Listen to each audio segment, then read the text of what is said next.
Hey everybody, my name is Mr. Tyson. I am a UNH student and I'm here to teach you second graders how to bowl at your house with very little equipment. So the pieces of equipment that I had today were just, what I used was a bottle of water. I had 6 bottles myself. You can have as many as you choose. I had a piece of paper and some tape, and I also had a marker where I drew the classic red line as a bowling pin. But you can be as creative as you want to be. And then also I had different balls that I found throughout my house. And I had a limited option here, but if you see this one has texture and it's a little hard, but it's good for a sensory grip if you really like that extra texture. This one is a little medicine ball. It's a little rubbery and soft, and it's a good comfortable grip, and it's the one I'm going to be demonstrating with today. And the last ball that I have is just a rubber lacrosse ball that I got from the sports goods store. It's a little harder and it also bounces. But that's what we have for equipment, and that's all you need to get started today.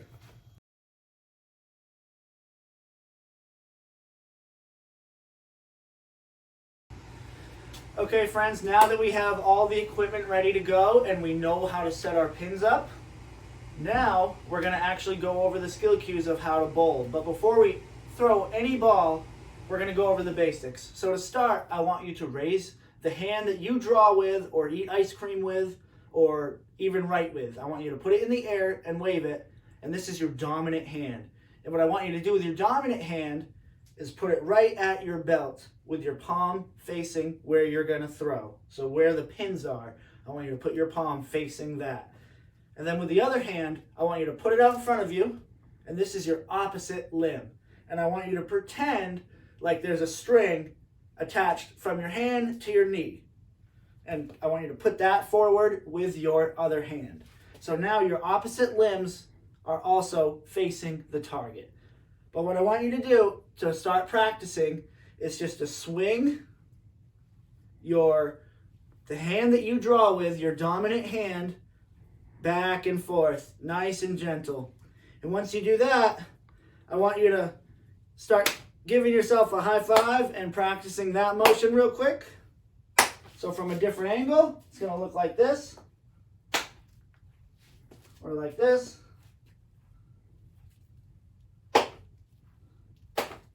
Or like this. So once you have that practice down, now I want you to put it all together. And we're going to remember the phrase tick, tock, toss. So what it looks like, remember, opposite foot points forward, and this hand down. Go tick, tock, toss. Tick, tock, toss. From your perspective, it's going to look like tick, tock, toss. And then from this perspective, tick, tock, toss. And it's really important that you make your opposite toes point towards the center of the pins, and that's going to ensure the most accuracy. Okay, so now that we know all the basics about how to throw a ball underhand, we're going to put it all together in one big sequence. But before we do any of that, now that we have a ball in our hand, we have to think about safety. And so thankfully I'm in a basement, so there's not many breakable things, but it may be a different case in your house. So make sure there's no mirrors or windows around, and just cooperate with mom and dad and make sure that it's the safest that you can be.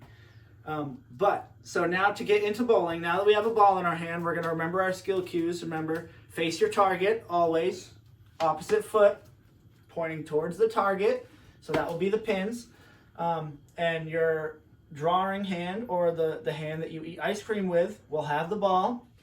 And we're going to remember tick, tock, toss. So I'm going to go through the whole motion for you. So to start, have the ball in this hand, and this is from your perspective. So we're going to go tick, tock, toss. So the interesting thing about bowling is that anybody can participate at any time. And what I mean by that is, even if you're bound to a chair, or you have a walker and you have a chair at your house that you can use, then you can still participate in bowling like all of your friends. So what I have here for a piece of equipment is I have a yoga mat that I rolled up specifically to the width of the ball that I'm going to use. So see how that fits? So you want to roll it just like that.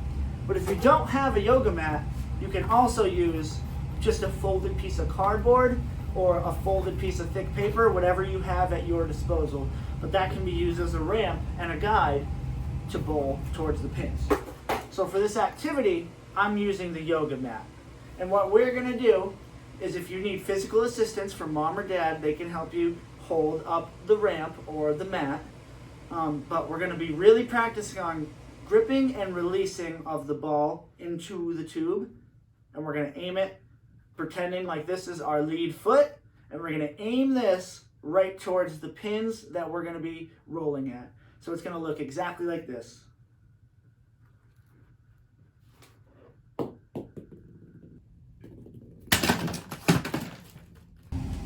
So the last big thing to keep in mind about bowling is that it's very easy to modify the difficulty level of the game. For example, you could put water in the bottles to make them heavier, to make it harder to knock down the pin. Or, as you see here, I put different lines indicating different distances away from your pins. So, once it's all set up, you have many different challenges, you have many different choices on how difficult you want your fun to be.